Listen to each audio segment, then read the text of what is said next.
we're walking through the security and this and that, and people are just staring. I can feel them staring, even though I can't see them.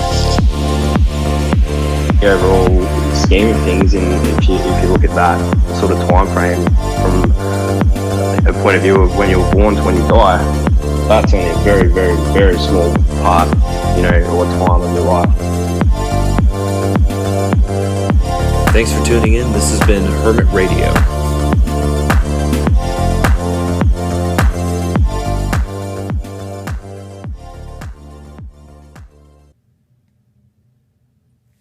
Welcome back. This is Hermit Radio. I'm your host, Cameron. For the next 10 minutes, sit back, relax, and go to your happy place because it's Zen Time. In today's episode, I wanted to talk about two things, but I broke it down into one category that's going to combine them both.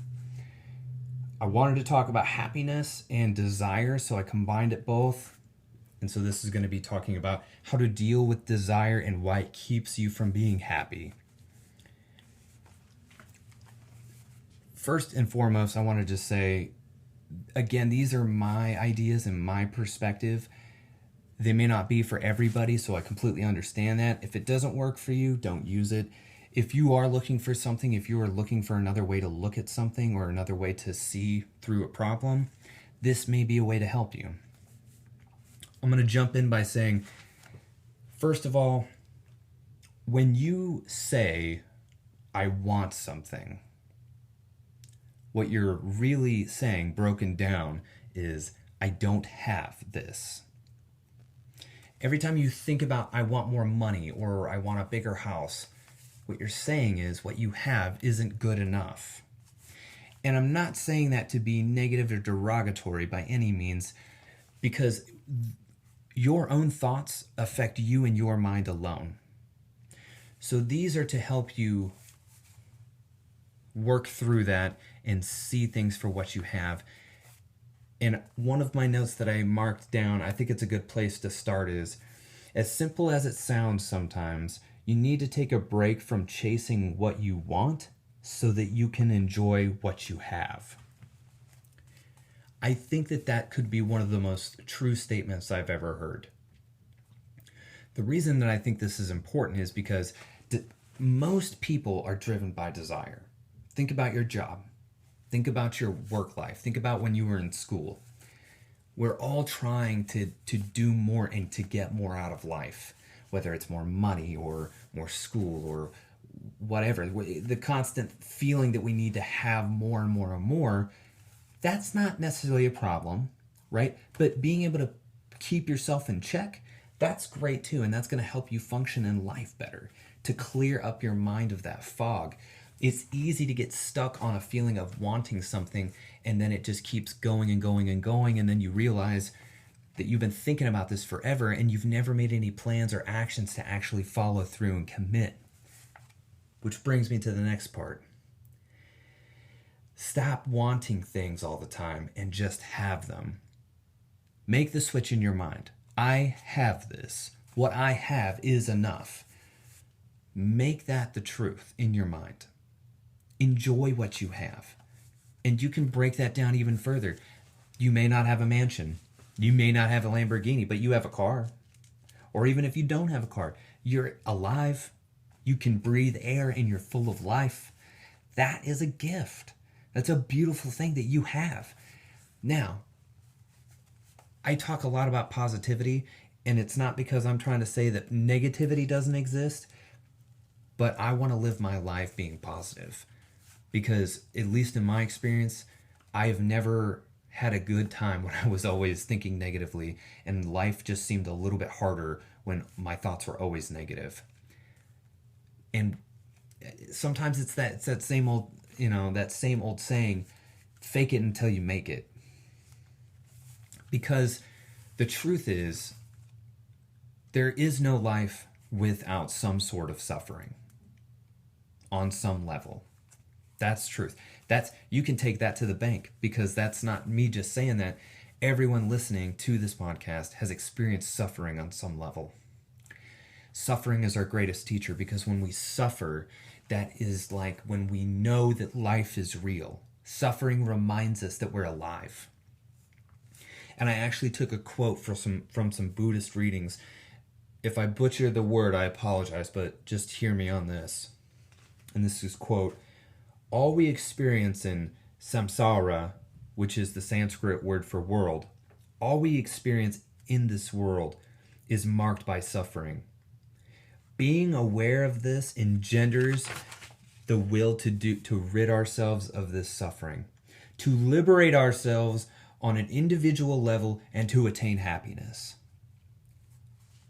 I feel like that's probably my podcast summed up. I want you to believe in yourself. Believe in yourself because only you can. Everyone else is just trying to get through this world like everybody else, and they've got to find their own way to make that happen. But you, most importantly, you with the ears listening to this podcast, you have the direct impact on your life, and your thoughts are directly correlated to how you live your life. It's just like wearing a mask. You're one person when you're at work, but when you come home, you're a totally different person. Not saying that that's incorrect, but I've used this metaphor before. When you go to work and when you're trying to live your everyday life, especially at work, I feel like, or at school, or in public places, you wear almost a figurative armor. You wear armor all day to protect yourself from every person you meet, because there's always a chance that somebody could hurt your feelings or impact your day in some way, shape, or form. It's happened to all of us. The problem is that we only wear that armor for part of the day. We wear it when we go to work. We wear it to the place when we go out. However, when you get home, when you walk in the door, that is not when it stops. If you have a family, if you have a wife or a husband with children, they still require things from you.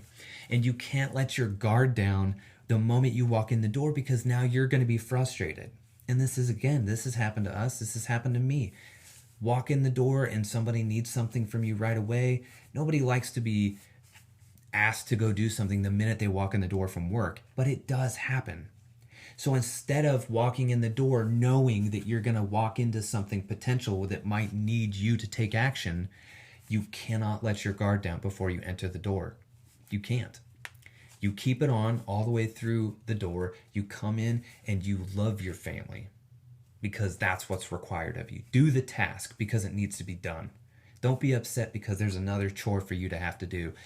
Do it with happiness, because that is the only way to get through life. If you can come home and somebody asks you to do a chore, to take out the garbage, and you don't show any sign of frustration or unhappiness, and you just show kindness and love to the person that's asking you to do these chores, you will find happiness. That is the way. The only other alternative is to be grumpy and upset and continue to be frustrated over things that are going to happen again and again and again. And the definition of insanity is to do something over and over again, expecting a different outcome. We all know that, but it is a hard pill to swallow. I understand that. So, all in all, desire. Think about that word and what it means to you. Desiring things is not the problem. When we don't have our own minds in check and our own thoughts in check, desire can spiral out of control and it can consume your mind. So, like I said at the beginning, I really like this, so I'm going to say it one more time. As simple as it sounds, sometimes you need to take a break from chasing what you want so that you can enjoy what you have. And I have in my notebook where I do my podcast, I wrote this a little while ago. I actually have a list here of all the things that I'm grateful for, and I just want to read off a couple to you just to keep up with the mood of positivity. So thank you for listening. Music, my family and friends, animals, gardening, TV, food and knowledge, 90s and 80s nostalgia, meditating, and comedy shows. Life is always and foremost going to be up front. Life. I am so very grateful to be alive and to have this life. And I'm happy to be sharing it with you guys who are listening. We're going to wrap it up here. If you have questions about this, or if I'm not explaining it correctly, or if you have some questions about it or even comments to add to it, Please feel free to find us on Instagram, Twitter, Facebook, Reddit, and YouTube. You can send me a message. You can leave a comment if you have like a brief question. But if there's something more detailed that you really would like help with, you can email me at hermitradio@gmail.com. That's fine. Otherwise, feel free to check all that stuff out. I'm continuing to post on Wednesdays to have more content for you guys. The regular episodes of this show are going to primarily be Zen Time, but I will continue to do interviews, and I will still have episodes of the Hermit Lounge coming up. So if you're looking